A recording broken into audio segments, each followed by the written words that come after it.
Welcome to Tenor Tech, where I solve the problems you didn't even know you had. You start by confirming your machine uses UEFI firmware and supports Secure Boot, because enabling requires that interface.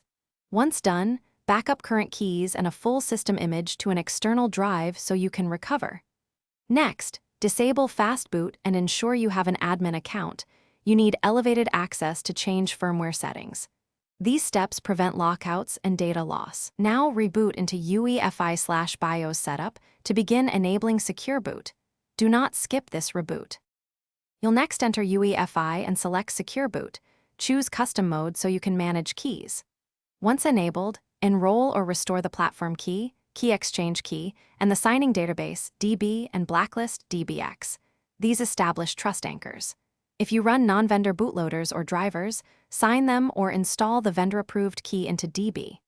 Make sure the bootloader chain and kernel modules are signed with keys known to UEFI. After signing, save and reboot to test the chain. You finish by verifying the OS boots cleanly with Secure Boot active. Check UEFI logs for signature or key errors to confirm enforcement. If a revoked or compromised key prevents booting, update or revoke entries in DBX carefully, and re-enroll correct keys. Make sure to keep backups of your signed binaries and keys.